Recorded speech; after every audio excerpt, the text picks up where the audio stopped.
Okay, so musajja tuwandikidde. Sajja kyatubambi. Ina girlfriend we babadde almost 3 months now. They live together. Gamukyalo na amwagala, but then the problem is omukyala ali obsessed with making money and she has traded our quality time for a second job and it's killing our relationship. Mukyala no ino mulimu gwabadde akola ogwa 8 to 5. Mukitegeera. Biri paka 11. Gwabadde akola 11 mubala jamu n'ebirala era baatuuka sawa zibe sawa 20. N'amaana akola atya? N'agamba nti kati ate yafunye omulimu omulala. Yayongeddeko ka business akalala ak'ekigere. Alina kati ka business ke yatandise okakola. Akakola ku weekend and then after work ayitirayo n'abeerayokko n'alaba ku weekend n'abanga gyasiiba. N'agenda mu lufuleyo n'agula ekigere. So yamugambye nti kino lwaki wayongeddeko kuba ne ssente z'obadde ofuna wali zibadde ssente nga omusajja mukyala n'amugamba sebo nina okukola ssente to make money. Olusajja oba lwavu. I want to grow our income so we can buy a house together when we get married. Wala bwe yayogedde. Kirina pulaani ennungi bambi. Omusajja agamba I have a well-paying job. It's enough for us. Ate naye omulimu guli gwabadde akola. Gubadde ku ssente. Naga naye kati omuwala akumawo ewaka. She's burned out. She's tired.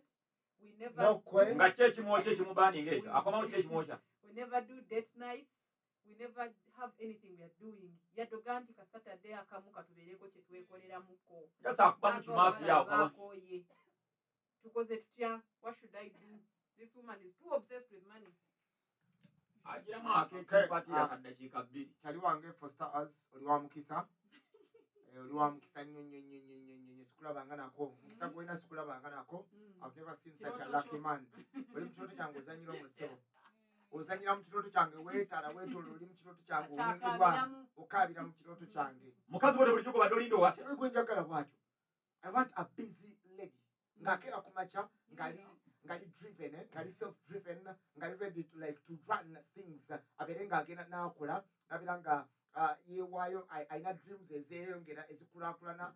Sitakwagala mukyala abeerawo nga yeerabanga fala nze kantule mbeeraawo sijja kukola mbate biki ate omwami simanyi bikoze bitya byani. Men, we need to empower women. Being that my firstborn is a girl, sinza kuddawo nempagira omuntu addawo agaba n'abaana b'obuwala okukola. So kyali wange nze nange nina waasagali. Muwala wange waasagali. Nga weebeereremu era weddeko ekintu kino omukyala kyakola kirungi nnyo. Dreams ziri very alive era njagala oziyambeko yambi.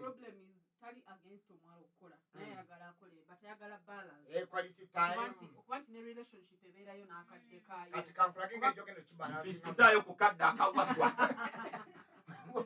Bwoti bwogenda okibalansinga. Ng'okola bukozi bwoti bw'obanga gw'onyusa manga yakyalina akalimu kali ako okubiri kaliko.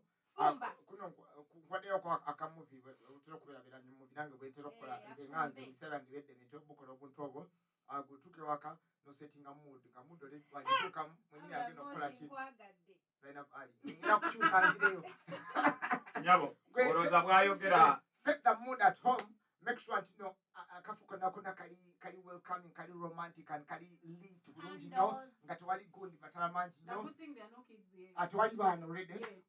Abaana bwabafuula kibonerezo nti olwokuba kino babakaluubiriza kyebamubaleka ne mumalwaliro abamu. Baba baakuyigiriza okufumba nga nze bwe banjigiriza okufumba fumba yakamere kasinga okwagala byani bw'atuuka akole ekintu kimu kyokka ayingire buyingizi mu kinaabiro anaabe ekito kikulu nnyo anaabe ng'ataddewo some little roses otadde musamu perfumed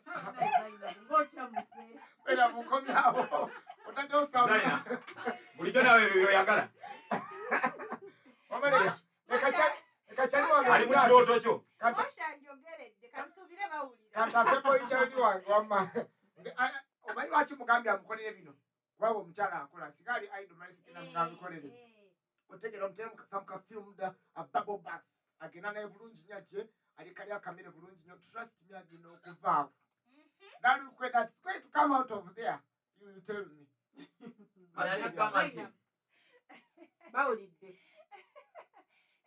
balina bali osanyusa eki buli budde bwe mumala ndooza nammwe mukimanyi buli wobeera ne patinawo nga akasente tekawera bulungi bifa ebiseera ebimu ofuna bakizita mood swings okubanga wenyiizanyiiza omuwala no kyoba olaba atuyana akola ennyo n'aleetamu ne pulaani ez'oggula ennyumba nti bagenda ofumbirwa nga olwedde balina ennyumba ewedde kitegeeza sente z'omusajja tezimala wadde omusajja alemeddeko mu his job is well paying naye akwata mpola omusajja olaba tebannagula nnyumba kati omuwala yagadde bagigula mu myezi esatu egyo Omwana nnyabo na big dreams ate alabanga sente omusajja zaakola tezijja Teri sente emala. kyeka omusajja yagala nnyumba kasozi emuyenga ono ajagala yalonda ntinda ekyapa mu mannya ge nywera bunywezi kozesa that time entono gye mulinawo akola kuva 2 paka 11 bugattako jamu n'ayitirako mu kigere kye wanga 2 oba 3 kati obwo obudde obw'ekiro ekirungi asula nabo bikanaku so obwo obudde bukozese akolemu ki mu buddo nga mweyongera okubeera ne connection ekola nnyo kambuze nga fala wakati Zaina. w'abantu mbuuza nga fala mu buddo obwo akolemu ki ennyaawo it's okay they can talk musobola okukola kyemunyumirwa you can eat together ebyo tebimala akoleko ekirala mu buddo you can watch a movie together ebyo byonna tebimala kyemanyi sirawanko muvi neggwako Here's what I think. Number one, with everything in life, there's a need for balance. You have to balance out things. For as much as we want people to work so hard and make that money, but there's also a need to balance out your life with your family and loved ones. And that doesn't just go for just your spouse or your husband or your wife. It also goes for your kids, for your parents, for your siblings. You have to balance out life. At the end of the day, life is too short to find that ogenda kufa oba omuntu waafe and you start regretting kiba nange kimanyi nti moshi nasembayo kwogera naye omwaka oguwedde and that is your parent you're talking about mama wange nasemba kati omuntu ali busy bwatyo ojja kuwulira nti mama wange nasembayo kwogera naye mu October. That's not how life should go. Nti simanyi gundi ba wange twasembayo okubeera mu lukwe mbukuba oli mukola olw'okuba okola sente ekyezo bagenda kuziika nazo. Yes, we have to make money. Yes, it's very important. But you have to balance out your life. You have to create time for your loved ones. kiyamba ky'okubeera n'omuntu mbu quality time naye nga newagamba ekizibu kya mitwalo 10 tosobola oyo akugambyeko nti emitwalo 10 tagirina ng'akugambye n'omusaala gwe gumumala tetuganye kukola ate bombi bakola okitegeera. We are not saying naye okwefuula bize ng'emmese mu kabati life Zainab, create time for your loved ones, create time for your child. Tutuuke ewaka ng'abaana bakwerabira maid gwe bayita maama okitegeera. asula naye ekiro kyonna oli naye aveeri ng'akooye jjukira. By the way, we are making it look like omukyala yakooye but the guy yakugambye naye alina omulimu gwe naye akomawo akooye. So tajja kubeera nga all the time yayiyiza relationship yakola bubba yakola buki ye what is she doing? omufuddeko she's making money and the they're guy going to buy a house and the guy he's also making money. olowooza meka bali mu nnyumba ezinyirira nga tewali mukwano ne baddukamu Both of you are working and it's called a kiyamba relationship. ky'okwebaka mu nnyumba etonnya Zainab, olwokubanga it's called a relationship Tetugamba. for a reason. Bw'aba awulira nga saa zino wakukola sente aveemu abiveemu then relationship byokwagalana ebeemulema. agenda akole Bw'aba sente ze tasobola kukibalansinga Yeeyombeke. creating some small time for relation nga si yakuleeta tulo na bukoowu kwebaka all yeeyombeke the time then amanye nti biganye.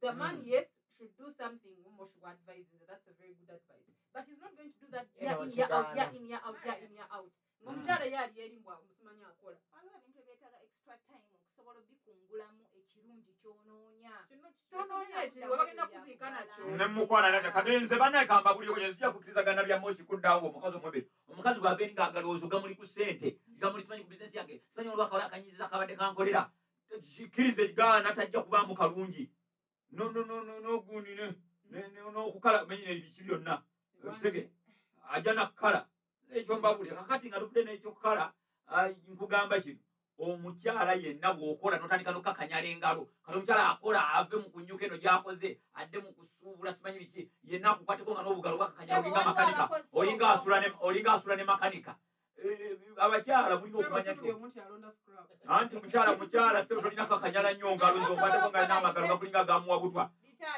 osobola kukola investment mu kulonda scrap naye ng'olina abalenzi abakolera anti nebikuddwa by'omutwe n'obisitula jukira kati ayagala ennyo ssente n'awamu abyesitulira nze nkubulira tulina nina gwe mmanyi akola wano ebigere n'abyenaaliza bikina mbeera naye eyo mu kibaati anyuka yanyuse namusasudde naye ali ku bigere abyekimidde ku bulufula abyozezza afunye embaza ategeetemye amagumba yekka bwomu oyo naye mumanyi waliyo ebigere bye batunda nga birongoozi anti kati oli olw'okwagala ennyo sente agula bitali birongoozi kakati abakyala baagala ennyo sente ne mukola ennyo ne mukanukakanyo onkwateko nga wena olinga makanika sigenda kubikkiriza. Morning Saga Akasamba Tuko. Salamu alaikum wa rahmatullahi wa barakatuh. Good morning to you all. I hear simanyi tegeka kanduzi, simanyi ayiga, simanyi kuma kanduzi. Tuze na bule kale. Nawe Moshe jakwawukanako nawe. Katono nnyo. Kituufu tulina okuba empoweringa ne bakola. Naye okukuba kwagala nnyo ssente ekisusse. Agenda kaddiwa n'abakomplainingako njimbiriga kirungi olina idea ennungi ezo ideology gundi wagiyita omukyalo omwo omukungu omuwabuzi wa president naye siwe kyetaaga mukazi bamanyi mulembe guno musuuliridde nnyo obuwangwa siwe kyetaaga wegerere omusajja aba tannabakomplaininga nti kino kigaanyi kirungi olina ideas ennungi ezizimba. I love the fact that nkyozina but obudde bwawali seminono mwahiya musimanyi nfumbe be romantic not even a Saturday once in a while. Hello, my name is Saga. My sister is Shamrat. Zingamba. Oba nga tebalina mwana oba obudde obw'ekiro bubamala sawa zino kati abasajja abasinga baagala balina ssente kanabe omukazi akola ssente ate acomplaininga oba obudde bubamala banga just kino nga tebalina mwana oba obudde bubamala nga abo bombiriri ne bakola batya Shamura takamaze bulungi. This is Special Love, also known as Tata. Abalyongo tutuno bakundekera nja kuyimba. Anyway, nti simanyi musajja oyo kizibu kyoba kizibu kye kyakwegadda nga kye kimutawaanya. Anyway, ekintu kyayogerako next wange yakyogera recently yaŋŋamba mbu gwe oli obsessed with money, you cannot settle, emirimu gyakuwasa biki to move on. Musajja gwe oba nkubulira amazima oba oyagala move on because omukazi nga yatamiire okukola like me wallahi togenda kusobola mutuuza wansi. Togenda sobola mutuuza wansi kifo kyokwenda funa omukazi omulala anaasobola okuba nti atuula waka. Wekitegera nze I think later time gyakuweemala. Alright. Yes, Kojja. Mwasuze mutya Bulungi Kojja. kakati omuntu nga yefudde bize weewaawo kimu kya ssente kituufu nnyo zeetaagisa ewaka naye sooka weebuuze lwaki omukazi ono ayagadde nnyo okola ekyenkanidde awo endabirira yo ewaka akasente kwanyiza tekamala bulungi.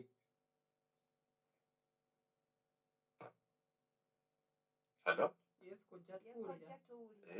Akasente kamala bulungi kamala kyekyebuuzibwa naye nga te n'omukyala kibadde kirungi omusajja yasaba amagezi kiba kirungi amagezi netugawa mukyala naye nga naawe ssebo amagezi ge mbadde nkuwa si buli kimu nti ekibaawo obako ekyokukikolera kuba kati bw'aba asazeewo gamba nti yanoonya ssente kinaki fuba okulaba nga akadde akatono kabeerawo mukakozesa bulungi mu ngeri yammwe ey'omukwano akaba kabaddewo tokoowa buli mulaba n'olusozi lokola olusozi lw'osanze ate bw'ona osanga omukyala nakiwotte ate yo ojja kumwevuma nnyo okitegeera bulungi kizibu nnyo okufuna buli kyoyagala mu maka mubamu ebintu okibaita okwekkiriranya nogamba kino banne kyali baddewo kinaye kankyesonyiwe kankireke era mbadde nteesa omukyala osobola okukyogerako naye olaba alemeddeko kijjeeko obwongo kasita si bwenzi kasita si kunyooma sikola ki ali mu kunoonya ssente wabanga ne ssente zakola ozirabako obuzibu kubanga tozirabako ewaka baba zizza mu nviri nakwebyula nze awa naye wabanga byakulaba mutuufu kyakola ssente olaba agezaho okuzimba waka kuzimba mwena nga famire muleke akole Akakanyale. obudde bwaba bafunye bukozesebwa obunyumirwa oba osulayo obusuzi mu kisaawe osulayo obusuzi kwolwa enkyaka era atya wangi osuze ng'omukulusanya ekiraka era atya ayagala nnyo sente Era- okwagala ennyo sente ajjakira azinoonye mujja kuba mwakatandika ti nze nkyankeera Ate njagala njagala- kwebaka enyankeera njagala abeekooyakooya Olyoka omukola. kyalibadde kinyiga mukyala yakubye essimu okumuwa ku magezi akikoze atya mu omusajja nje omukyala anenya sente omukyala mwadde amagezi malala naye ekiriwo kasooka omukyala muleka akole kati omusajja waafunayo akawala akalala akamukakkanya aba akoze bubi ate ekizibu kyankya tunakiraba nkyendabye buli lunaku monday to friday